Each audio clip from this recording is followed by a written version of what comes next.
Hello guys and welcome back to Chengi's World. I am so glad you guys can join me, and I just needed to make sure that this video went out. So for those of you who are always here on this channel, welcome back. It's always good to have you back. Make sure you leave a comment, press the like button if you like this video or not, or the thumbs down, it's up to you. And those of you who are new to my channel, welcome, and make sure you press the subscribe button so you can join this party because it is on and popping. So today guys, I want to talk to you about the weight. Ugh, boring. Can't we talk about something else? No, we're not doing it. We're talking about the weight today because I am not impatient. I am beyond impatient. I am so impatient that I would rather forfeit something that I want than wait for it. I was convicted of that just the other day. And I really believe, when you say certain prayers and you're like, God, help me to be more patient. Do you know what he does? He sends you a situation that absolutely requires patience.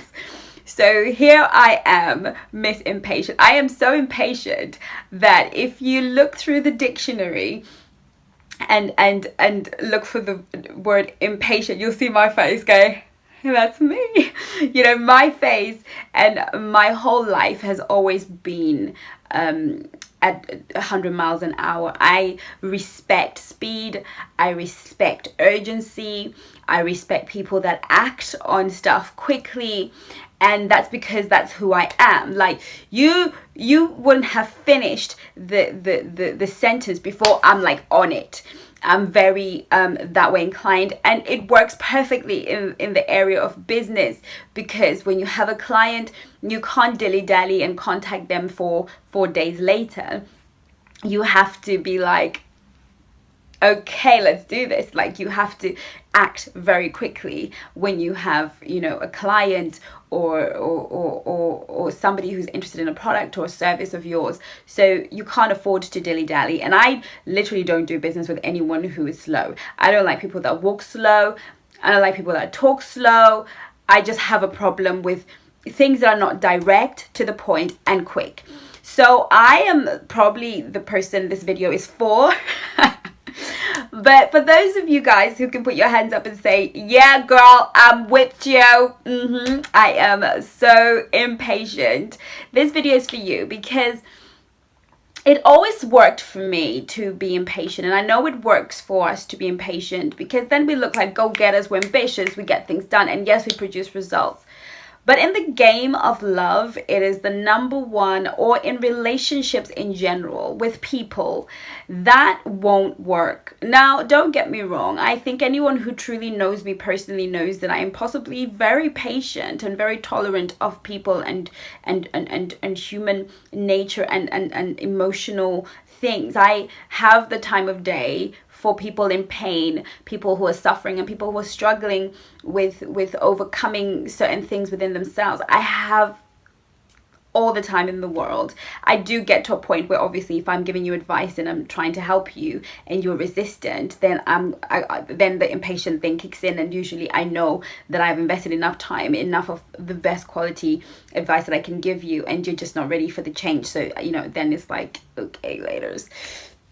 But I am generally a kind and loving person. But recently I was faced with a situation where I literally had an emotional breakdown, because I had I was very sure and very convinced about something that I knew was going to happen for me. And I was told, this is going to happen for you, but no one told me when or how.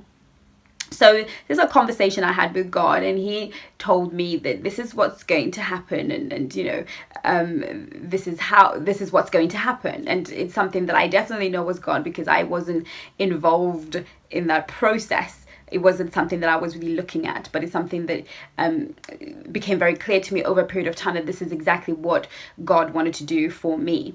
And I decided that, well, if it's what he's doing, it's got to be done now, because that's the only way that I know how to receive any kind of instruction. It's got to be done now. Yesterday, it's got to be done yesterday. and that person has to act on it like tomorrow, yesterday, and things have to happen yesterday because I've got a schedule, and the only way that I can see this working in my personal schedule is if it happens on this date at this time, blah blah blah blah blah.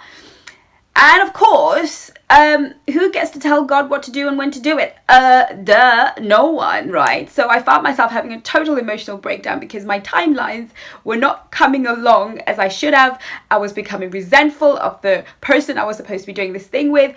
I was becoming resentful of everyone who was not commenting or stepping in or whatever. I was like, what is going on? I need this thing to move. I need it to be at this time.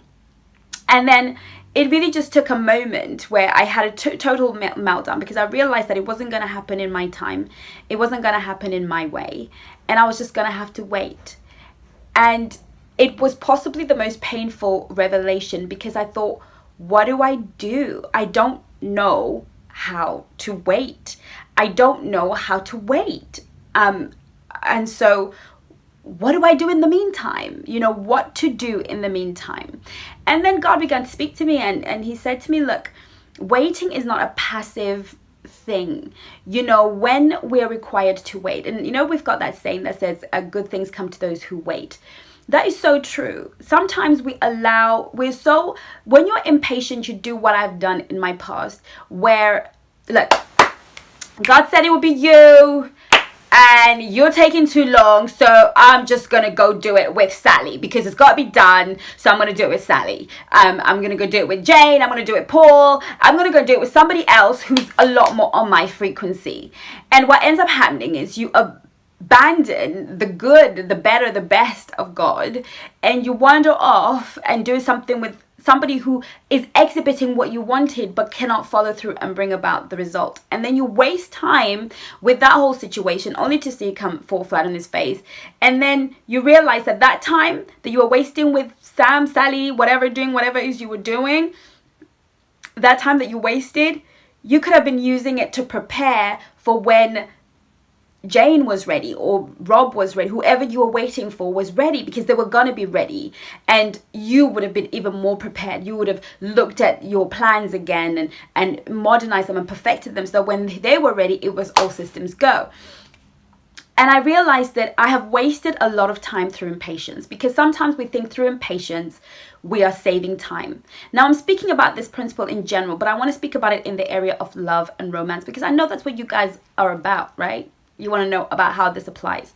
So many of us, I want to talk to those of us who are in relationships. We've been courting, we've been dating, and the guy hasn't yet put the ring on the finger. I'm not talking about those of you who've been in a relationship for 100 years. I'm talking about those who've been in a healthy time span and things are going along beautifully. Everything is ticking over in the way that it should, and you're happy and you're blissful. But then you are also impatient. He's not proposing early enough. He's not making the move forward. He's not taking this relationship to the next level on time. And then what we do is, instead of embracing a spirit of patience and a mindset of patience and being patient with that person and being aware that time and clocks are happening very differently in everybody else's heart, and that just because something is happening slowly doesn't mean that it's not happening. Just because something is happening slowly doesn't mean it's not happening perfectly.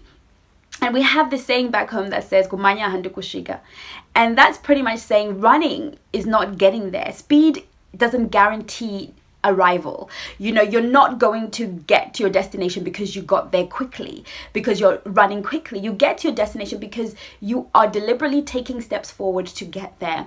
And when we're on a journey with somebody, whether we've been sort of dating a while and they haven't quite made the move for us to be committed. Now I'm not talking about friends with benefits. I'm talking about a situation where you're dating someone and they don't seem to be speeding up this whole "will you be my girlfriend" exclusive thing.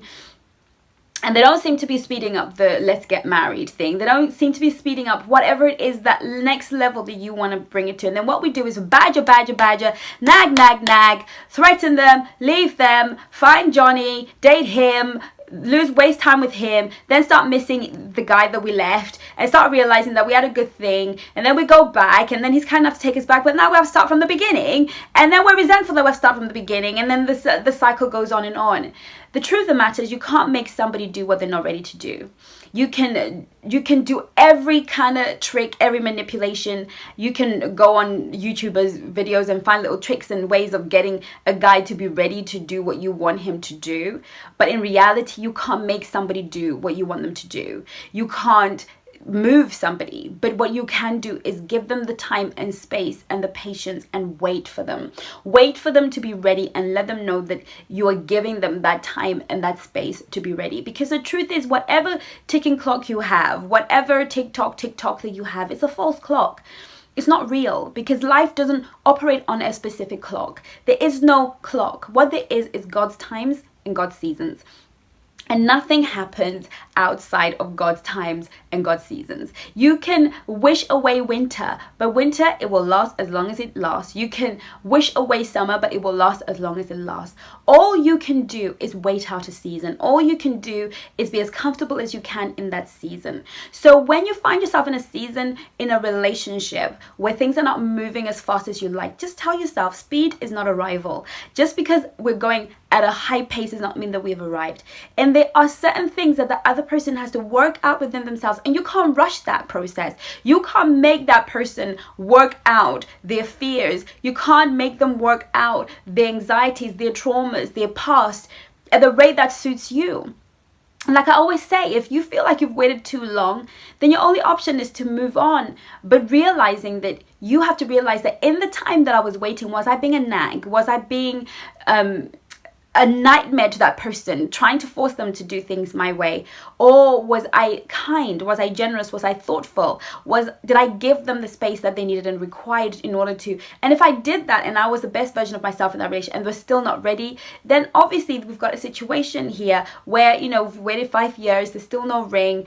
I've been a good girlfriend. I haven't pushed, I haven't nagged, I haven't, maybe now and again, but not consistently, and I still don't have it. Then that's a different conversation to have. But if you're with a good man and he's showing up on time and he's doing the right things and he's front and center, but he just hasn't made that move, then, you have to check yourself for patience. You have to decide, look, is he ticking the boxes? Is he treating me well? Is he, yes, my years are passing by. I wanted to have had my kids by this age, but it's not worked out that way.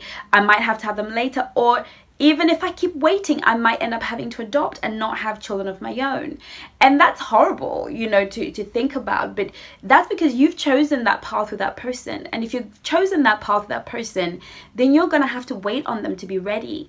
And you're going to have to wait on them to be ready. And there will be times in your relationship and in your life where you will need them to wait on you because you're just not ready. So sow the seed first of patience.